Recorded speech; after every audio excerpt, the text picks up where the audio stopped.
we'll go ahead and open up. I'll find something here we can act on. It'll be about 5 minutes. Burton, let's go with you. Are you here? I'm here.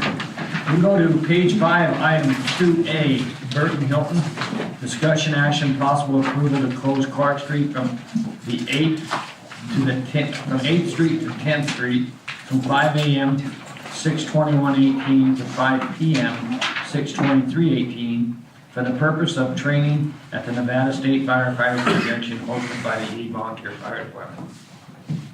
So this is just kind of like we close the street down for Parks and Park or any other of these events.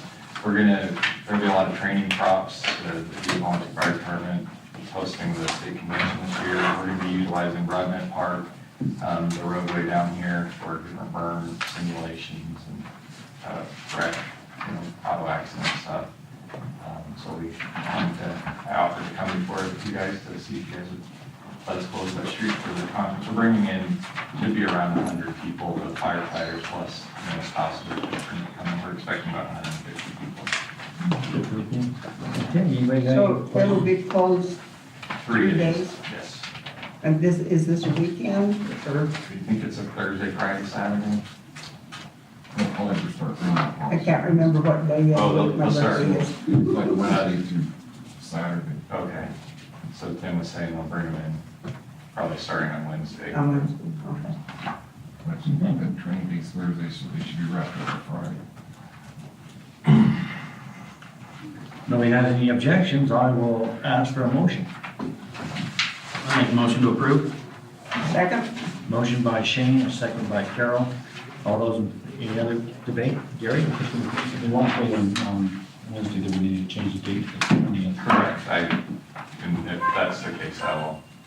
I think we're all okay to do that. I don't think it's. Oh, okay. Yeah, just a typo. Okay.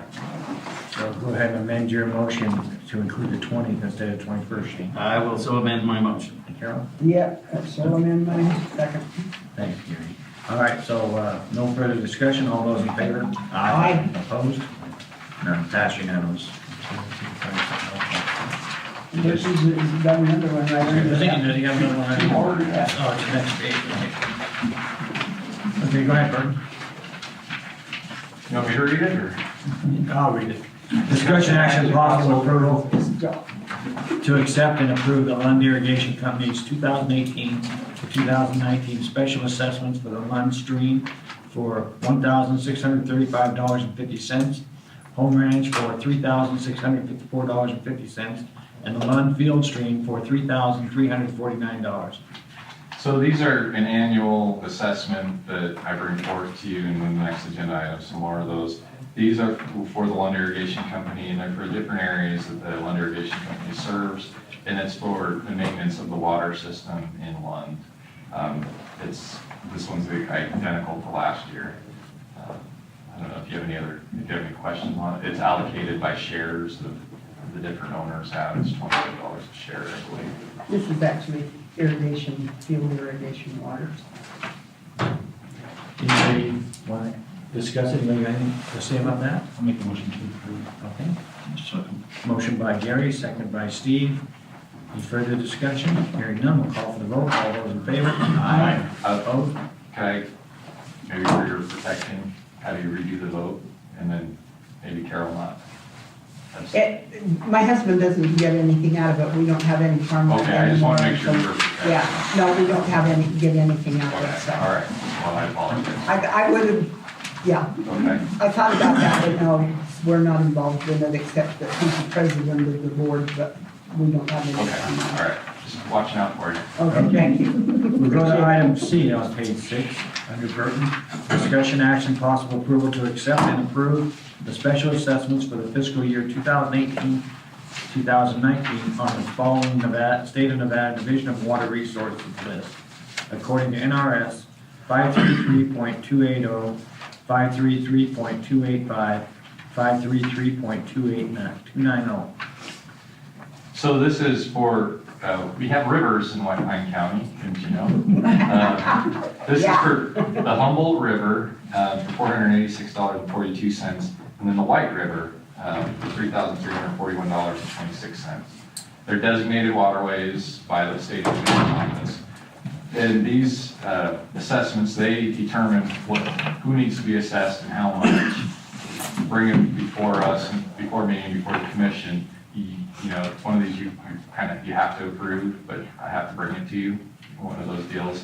I will be bringing, hopefully at the next meeting, the groundwater basin ones, which are just like they sound, the water that's supplied from groundwater for a bunch of other basins.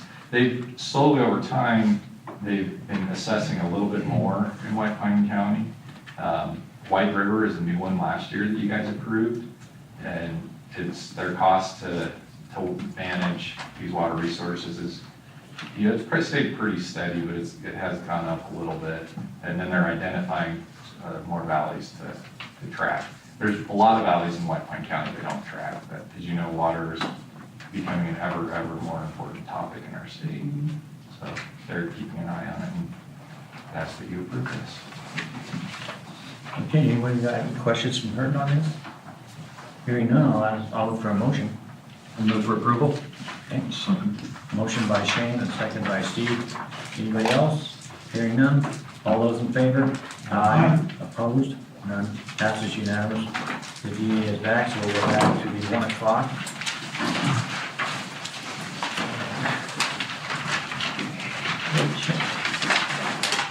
And it's page 5, item 1, under County Commission. Shane Bivey, County Commission Vice Chair. This isn't full section. No, public comment. Oh, no? You're on- Official, I'm on page county. 4, go back to page Oh, 4. I'm on 5. There you go. Okay, now we are going to recess the county commission meeting and open the fire commission meeting. And the first thing on the agenda is public comment. Is there any public comment? Please come forward.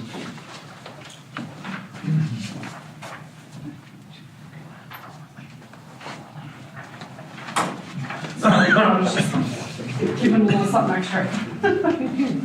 So, I guess in the earlier commission, I introduced myself. My name is Jennifer Hollingsworth. I've been a volunteer with the district for approximately 10 years. Last 5 were career. Now I'm a temporary employee for the fire district helping out. I was looking through the commission and I was a little surprised. It seems like we just got this agreement put together and kind of put in place, and everybody was put in a lot of time and effort into coming to an agreement, and it seemed like everything was just getting implemented, kind of getting going in the specific agencies that it applied to. When I read it, I didn't find any supporting documentation that had exact verbiage as to how, I mean, if it is how it states here. I really don't have any specific comment on it, but I would ask the commission how it says is that they're going to allow for the closest unit response when it came to the interlocal agreement.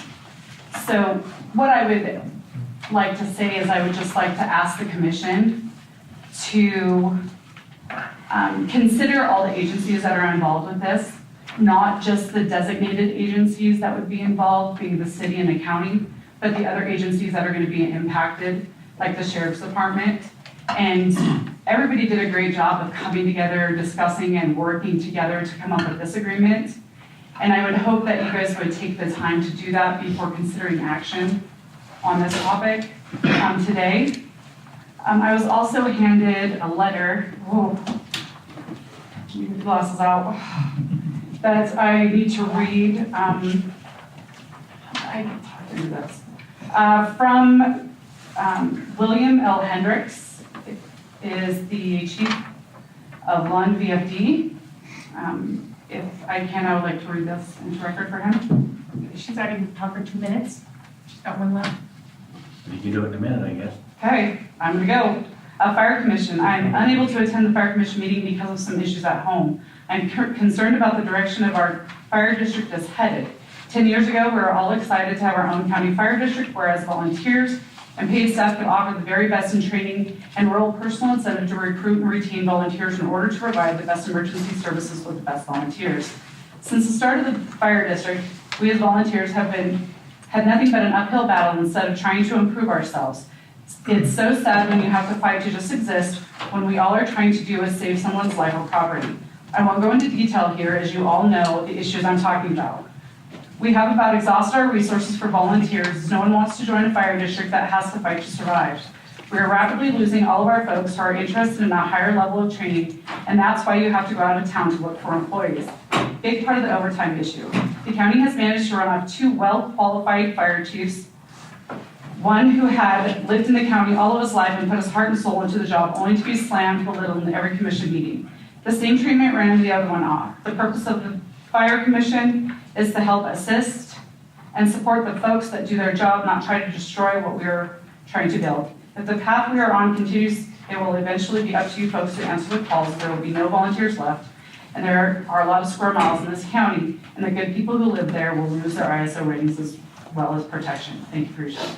Thank you. Okay. Is there any other public comment? Call for public comment one more time before we proceed. Hearing none, we're going to go ahead. The first item is on page 4. Item 1. It's discussion action, possible approval to amend the current interlocal agreement for fire EMS with the city of Edie to allow for the closest unit response. Shane Bybee, Vice Chair. The reason we put this on, we did come up with the agreement, we did have it working, and it was brought to our attention by our new sheriff that the wording, the way we had it in the document, didn't support the agreement working the way we've had it working. We had this going where we were paging out who was needed, but this agreement did not allow for dispatch to weigh in on that decision, and so consequently it dropped it back in the lap of the fire district to make the decision on who would be called upon next. And so it was discussed that we needed to change this language so that it gave some discretion to the dispatchers on how they handled this situation. It gave them some direction to where if we had someone out there and we sent out a page and we didn't get a response, where they could go next. And the language in our previous agreement does not allow that. Mr. Chairman, what I just passed out, the DA's office was asked by Commissioner Bybee to put some language together that would accomplish what he's discussing right now. I think this is a good time for the commission even to accept any questions or comments from the public. But, and that's what I just passed out. The commission hasn't seen it until just now.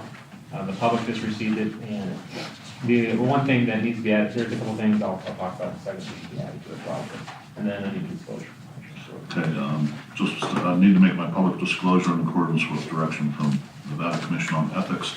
I need to disclose my brother Patrick is the firefighter EMT, and this particular item will in no way affect him any different than any other firefighter in this class. Therefore, I will be commenting on this particular agenda item. Okay. So what we received here, I'm assuming the red highlighted stuff is the amendments that you're putting in there? So the red language on this modification to mutual aid agreement is just an attempt to capture what is meant by closest unit dispatch that the sheriff and Commissioner Bybee, I think, had talked about. And, like I said, it may not be perfect, and we might need some tweaks, but it gets you close, I think. The one thing that we did discuss that I didn't get in here, and I apologize, was should the city be dispatched? There's still some communication breakdown with the fire district and chief. They need to know what's going on in the county, and that needs to be added to this one. That they do, yeah. It's not They in here. inform the county that they did receive a call and they did respond. Correct, and that needs to be in here. And in real time, not the next day. Absolutely. Does that make sense? But it just, for this to run smoothly, it needs to fall back to the sheriff's office who's running dispatch to be able to say, to realize it's okay to call the closest, best equipped and most able to respond. I mean, there's times when certain stations are more equipped and have more available volunteers to respond, and there's times when they have less. And we've got to be able, dispatch has got to be able to have the freedom to roll a station that can give the best response. And that's all this verbiage changes, is it allows for that. Any suggestions, Commissioner Bybee, on this language?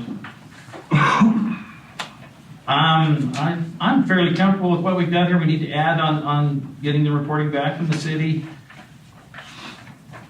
I don't know, did anybody else, you see anything, any changes you would? I'm trying to going back and forth between what the old and what the new is, and I'm trying to figure out what the difference is. I don't. Do you have Article 4, service area in the old contract in front of you? Yeah. So if you compare them side by side, what was changed was the service area. If you look at them together, there were some issues that the sheriff had. The old sheriff did things a little bit differently, and our new sheriff, with reason, is trying to follow the agreement as written. I guess what I'm saying is I don't see anything in the old language that it doesn't cover what's in the new language. Okay, that's, let me address that. 'Cause I thought the same thing when I read it, Commissioner Faria. Let me find it real quick. And then we call on the sheriff to explain what he saw. Let me identify a couple things real quick, because I did see some issues. If that is what was supposed to be contemplated here.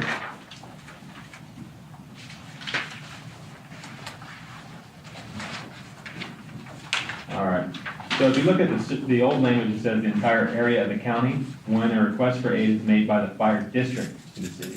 It doesn't allow the sheriff to make that request to the city. So if we can't get a hold of the fire district, or if they don't, the conversation was if they're out on one side of the county tending to a patient, they may not, I mean, they have before, and that's what they normally do, is they say, we call a volunteer to call, do advise dispatch to make that call, but sometimes the timeliness of that is not working, so the sheriff, under this agreement, is not authorized under this agreement to make that call. Under section 2A is probably one of my biggest concerns. It says the Lackawanna County Sheriff's Dispatch will make all reasonable efforts to contact the party with primary jurisdiction covering the location of the call. So primary jurisdiction is primary jurisdiction. If we're looking at the city of Ely, that's the city of Ely. If we're looking at White Pine County, we're looking at White Pine County. So my dispatch has to call whoever has that jurisdiction. So if we're rolling an ambulance to Valley View, KOA, Cedar Park, the proper jurisdiction is White Pine County, even though the city of Ely is closer. So if we're gonna go by the letter of the contract that you and the city officials have signed, then that's who goes. Problem is I have fire chief district chiefs, and I have a city chief that are coming into my office and inviting me to meetings. They want this clarified as much as I do, because it's very confusing when we talk about sending that agency, which is close, right? Because this contract doesn't allow me to do that. Did you see, Commissioners, he's talking about on page 3 of the agreement, of the original agreement, item 2A, and it reads, the White Pine County Sheriff's Dispatch will make all reasonable efforts to contact the party of primary jurisdiction covering the location of call. That language alone doesn't necessarily give precedence to this, and I only mean this legally, not factually necessarily. The best interest of the patient in responsiveness. It's a jurisdictional, legal, and other reasons. I hope that makes sense. And it goes both directions. I mean, Yeah, I'm if not saying one we're or the needing other. county response if the city's needing county response in city limits, you've got to get Ross or City of Ely's approval first as well. And it throws in a roadblock. It just doesn't work. When you're trying to dispatch to emergency situations, it throws in a roadblock that doesn't need to be there. I just need some clear and precise direction for my It dispatch. says contact, it doesn't say dispatch. I mean, all it says is contact. It says when the entire area, when a request for aid is made by the fire district, so the request would have come from the fire district. It could not, under the old wording, could not come from the sheriff. It has to come from the district. Commissioner Bruce talking about 2A, the language A, it's just about the contact. And I think the problem is this language isn't precise enough to mean, is this the language that we were talking about, that they need to be notified? Right. And that's the reasonable efforts to notify them, then we should clarify what that means. So it's not, because it's a reasonable interpretation that contact in that language means could be dispatched. And so if we clear that up, I'm just thinking that within this language, I mean, it makes some simple changes and then we take care of it.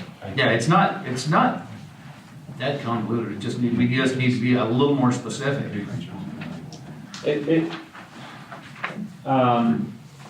we understand that the fire district, not the Board of County Commissioners necessarily, but the fire district has jurisdiction over the fire district legally.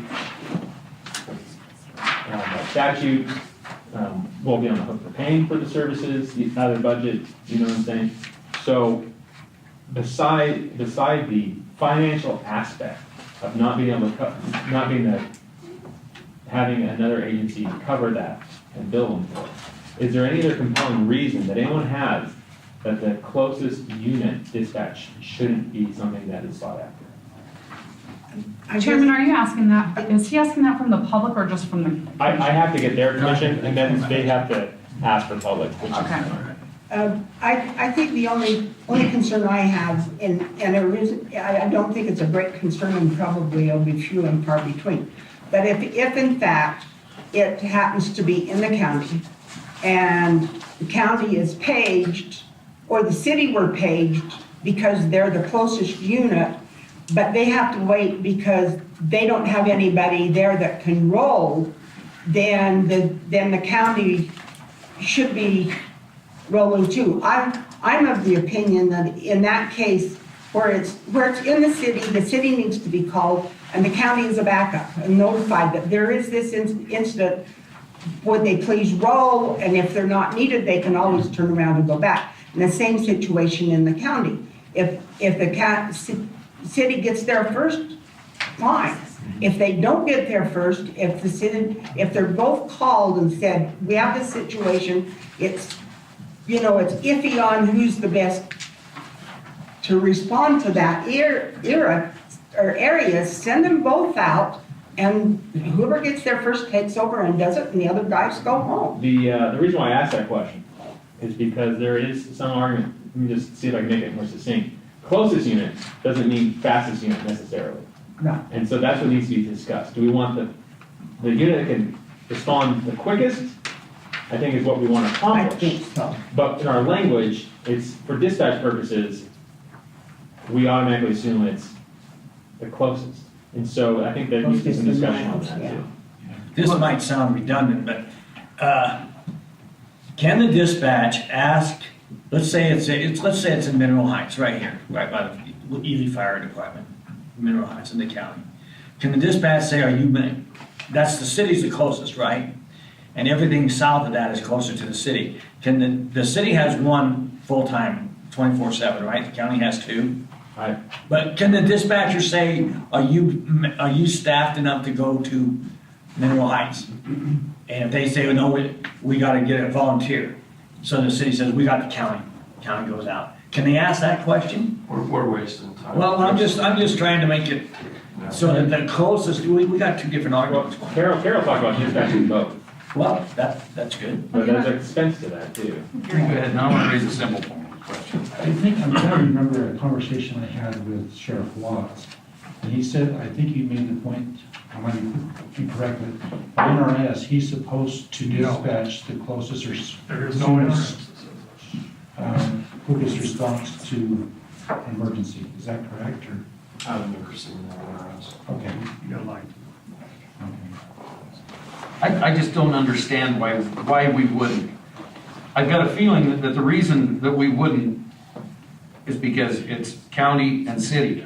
If that city of Ely station was a county station and there was somebody having a heart attack in Mineral Heights, then we wouldn't even be having this discussion, that you'd roll that station. But since it's a city station, Now we want to discuss whether we're gonna roll from the highway or from, Well, that's not, And I not don't the get the case. point. But that, I think the biggest issue with that is the fact that it is the city, and the city are restricted within the city limits and a certain area outside of it, and the county's restricted to the county in a certain area, which defeats our purpose to a point. Part of what brought this whole discussion up was there was an incident out in front of Sarah Motors here a couple of weeks ago. We approached Sheriff Henry to discuss it because there were some concerns brought up. White Pine County Fire Station number 1 was dispatched. They arrived, they requested additional help, they paged Lackawanna, no response. They paged McGill, no response. This was some period of time later. Then the dispatchers deferring to the people, do you want me to call Ely? You know what, the whole time Ely was probably the closest second response. We just need to take that pause and hesitation out of the dispatch center and let the dispatchers do their job. when someone calls for help, you page until you get help, no matter who you have to page to. Well, Mike brought up, Carol brought up, just dispatch them both, I get it's gonna cost some money. I think, Mr. Chairman, there are a room full of professionals. If you wanted to get some time to the people present, that would be a good time. We're just discussing now, I'm going to ask her about comments.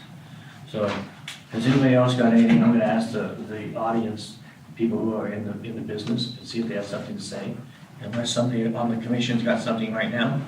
That being said, if there's somebody out there that, Roger, I can raised, let the well, county go first, seems like they have. whoever wants, is there somebody out there that wants to speak, No, by the it's, way? everybody's, I don't, do I need to get up? Do I need to stand? Yeah. So you can get I just on. don't get hurt again. I feel this is a little redundant. No, my name is Jen Hollingsworth, and I think what Carol brought up, dispatching both units, in this agreement, the funding only goes one way. And so in the instance as to who it's going to cost more money is, in my opinion, as a provider, irrelevant. What is important is that in the instance that the city doesn't have an available unit instantly, or we don't, that if both units are dispatched to those questionable areas, that we have units in response. Now, whoever is going to get there first, we're all professionals and have dealt with, we've worked together for years and years. It is not going to be a fisticuffs. We're going to assist each other and we're going to work together seamlessly like we always do. So I think that the expense is going to lie with the county, and that's something that we have to look at. But providing that service to our people, like they said, the quickest service, whether that be the county or that be the city, I think that we need to work together to get that done. And paging both units is probably the best way to do that in those questionable areas. And that's why this agreement needs to be modified. We had the case that Commissioner Stork just brought to us. We had, it was a request for help. We paged one county station. We paged the second county station. Why did we stop there?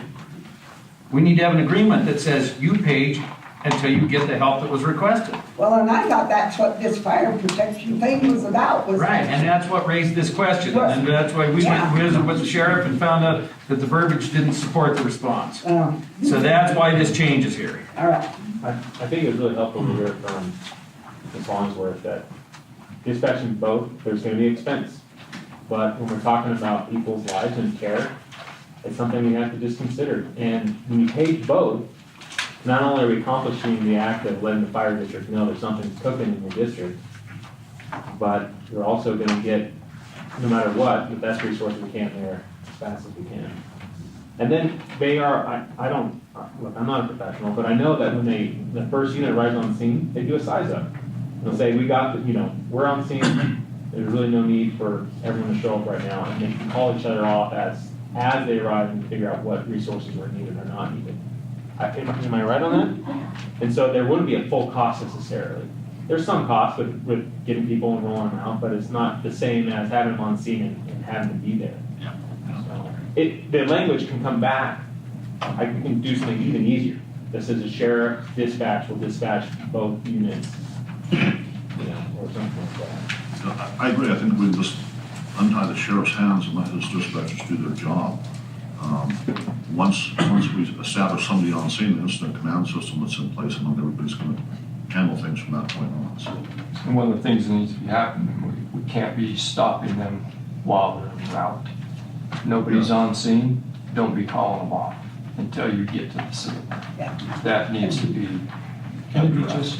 can we just say the area serviced by this agreement is the city and the county, and the sheriff's office will dispatch the quickest responding?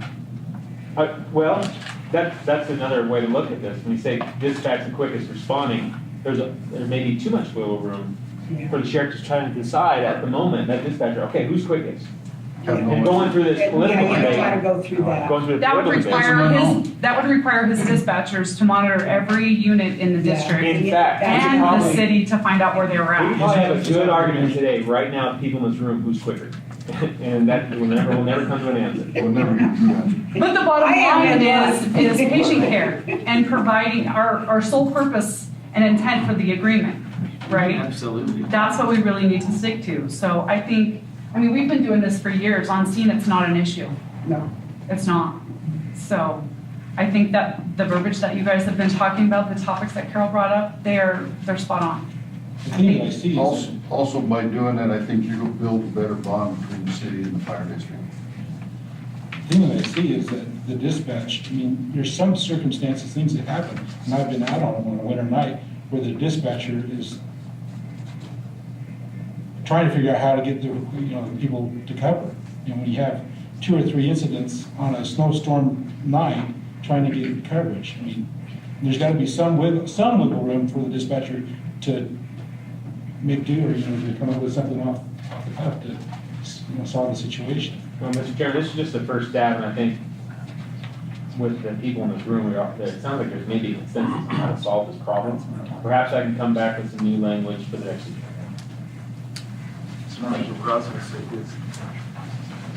Hi there.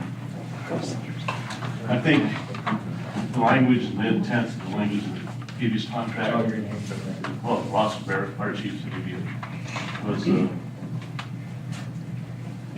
was there. I think it's how you want to implement it and how you want to read it and use it was the question. And they came up with a county fire chief saying they can stop us from rolling if they wanted to. Because it is their jurisdiction. How we want to use that and the intent of public safety involved. We have the intent and responding agency's responsibility, the communication of, and ultimate public safety. Why are we responding? And responding during an incident or, and not after,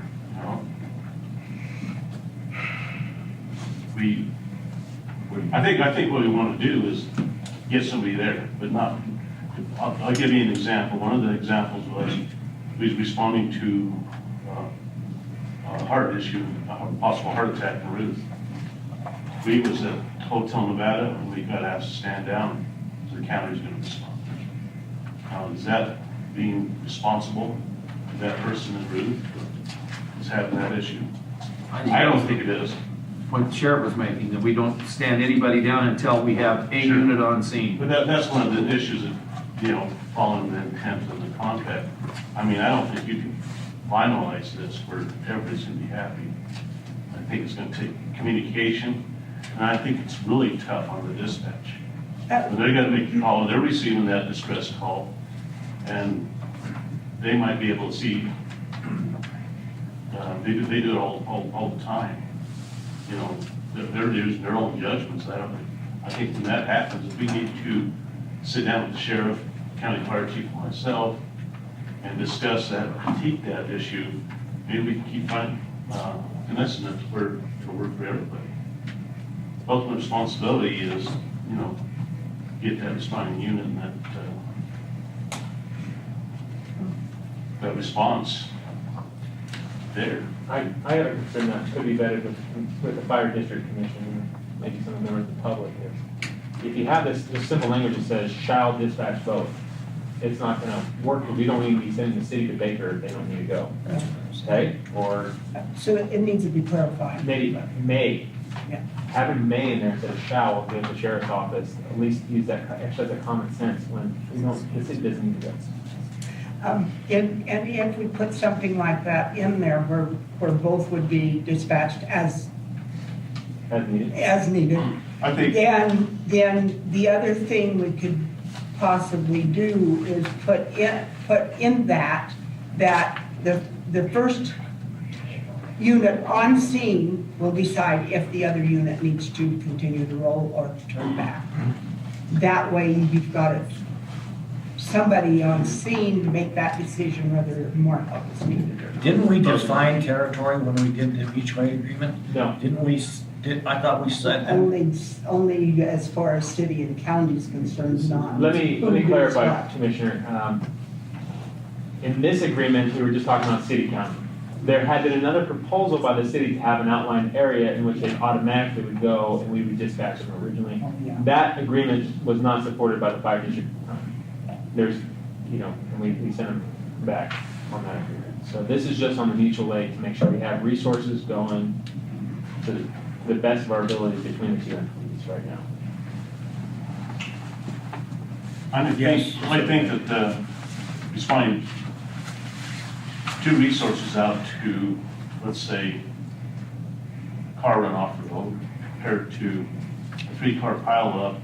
I mean, I think we have a responsibility to send enough resources to handle the situation as reported. But if you start putting all the resources in one direction and you have something go in this direction, I think we can end up in trouble. So we got to be responsible. When we're saying, well, go ahead and let both entities roll, I think that's not a fix. I think the communication is the big fix. Well, I think between agencies. the language that I'll bring back will have to be more permissive than requiring both in all circumstances. So that there will be some control and some input between dispatch and the responding parties. Dispatch needs some discretion. I noticed the Bill's heading got of this, something, you just stand up. I'm Bill Ward, I'm one of the volunteers for the fire district. The heading of this says modification of interlocal agreement. Now, is this the interlocal agreement that was established between the county and the city originally?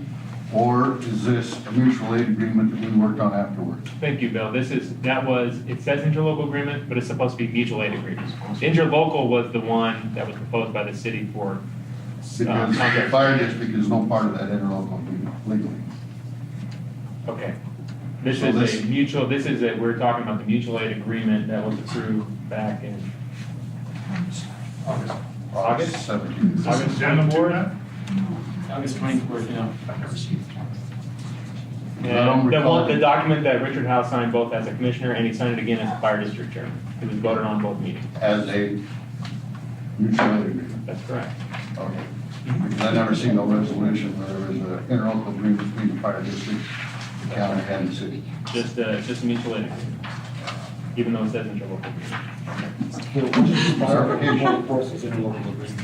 It is called an interlocal agreement, but it is a mutual aid agreement. Okay, Just for the record, my first view of this was seeing it on the agenda, so I was never contacted as part of this. I knew we had some issues. I'm glad we're trying to address these issues. yell at the county commissioners that put it on. Well, I think I'm glad it's addressed. I think sometimes when this comes out in open, I think we can work better together. Should do so. So what do you suggest, Mike, we do? We're going to continue working on this language. I don't see any need for a vote right now. I think it's clear what direction you need to go. And I'll put one more opinion on what Mr. Ward brought up. A true mutual aid agreement, there shouldn't be any exchange of monies. And then this mutual aid agreement, there are some statutory authority that one who responds is entitled to actual reimbursements, not a contract for services where it goes towards the fund and they're charging whatever to the county. That would be a true interlocal agreement, where the contractors and other agencies provide a service for you. This is supposed to be more of a mutual aid agreement where there's mutual response and assistance between and then either party can seek reimbursement. The fire district elected not to seek reimbursement for its services into the city, if you recall. Yeah. We might be able to clean up some of that when I bring it back, and then we might be able to retitle it. Just let me see if you can make that clear to me. So what you're saying is if we do mutual aid, it's no money change hands. That's the theory behind the mutual aid. That's what I'm talking about. There's some statutory authority that talks about what, the statute set up a mutual aid agreement for participating agencies. It's not this agreement. It's just this general statute out there. And it calls it a mutual aid in the statute and allows for the responding agency to recoup actual costs. That theory was adopted into this mutual aid agreement that happens to be called an interlocal agreement that allows the city to send a bill for actual reimbursement. The fire district, we also had it for the fire district. We got some numbers from your chief where we can recoup money if we respond to the city. The fire district, I think, decided to do what, first 24 hours free or something, which pretty much swallows the rule. And the reason we had to do that, Commissioner, is because we got a current agreement with BLM that says 24. So if we start recouping from other agencies too close, they might not honor our mutual aid agreement. So next time, when I bring back another modification to our mutual aid agreement, even though it says interlocal, I might have it retitled as well. You okay with that, Shane? Yeah, I'm fine with that. I think we just need to get this language refined, get this agreement where it needs to be, to where we're just eliminating these lines and giving some discretion and getting the response that's needed. For the interim, I suggest that I don't have any issue with the fire district or county commission, authorizing the sheriff to dispatch both units as may be necessary. I can defend that position. So I'm talking to the commission right now, fire district commission, so I think the sheriff's He's nodding. He's nodding. No, you can't take that action. So with that being said, Mike, we just can't miss page 3, 2A on that. That verbiage is long. You're talking about the original one? Yeah, the original. 2 can't correct, so we'll clarify that. Okay, is there any other comments? Does anybody in the audience have anything what they'd like to add or maybe say right now? Okay, yeah, come on ahead. Louis Garcia, McGill Volunteer Fire Chief. I appreciate you guys looking at this and looking at it. I mean, I'll represent the Fire Chiefs Association of Western County Vice President. We talked with Mr. Henroyd about this whole thing and working it out, and we were like comfortable, send both units. Every hand is a helping hand. No matter how much it costs, life is a life. It doesn't have a price tag on it. Work together on it, push forward with what we're going. We were very surprised with Mr. Henroyd and pushing forward with it, and we would like to keep pushing forward with it. I like the thought of, okay, we need to clarify some stuff in it. It's 100% thing, but we need to also think, hey, let's keep the volunteers in mind. Let's keep us in mind and how bad it affects our volunteers, because like Mr. Hendricks said in his letter, it is very hard to come by right now. So please push forward with this, and dispatch may dispatch the appropriate units for the area. It's pushing forward, and I appreciate that, but the way it was verbed on the agenda, it kind of threw red flags up, and everybody was like, what's going on here? Because I thought we had something in place, we were all working with it was all going great, fine, dandy. Yes, it needs to be clarified with little things of responding, on scene, ICS taking over if you need to cancel when you're on scene, cancel units en route, totally fine. So please keep pushing forward with it, please look at those, and like I said, please look at the volunteers as you guys are doing. They are if they can for your services. Absolutely. Sometimes you might not get response out of stations, but remember they got full-time jobs. And we can't expect that. I mean, when you're running a volunteer service, there's going to be times when you just don't have the staffing available, and that's why we have to have these full-time services. And it's 100%. But your support, I mean, the support of those services is invaluable, but it's perfectly understandable when you're running 100% volunteer service. Sometimes there's not gonna be a response, especially during business hours and things when people are tired. It just can't happen. And I agree with you. You know, Mr. Howe came to us and asked us about, you know, the overtime stuff that was brought up. And hey, I went up to SEWO, we're pushing forward. We've got other people manning these ambulances now. I gave them a work schedule so we can help man stations. It's hard, but it takes a lot of energy and a lot of time out of all the volunteers. And you know, saying something like this, it kind of threw a red flag. It's like, really, again, we're gonna go through this again. We don't want that. We want to keep pushing forward with our services. This is intended to make it better, not worse. So thank you guys and appreciate it. Thank you. Okay. That was, I think we're just gonna, what are you gonna do, actually leave it as no action or just a discussion item or what are you doing? Good discussion. Okay, leave it as a discussion item.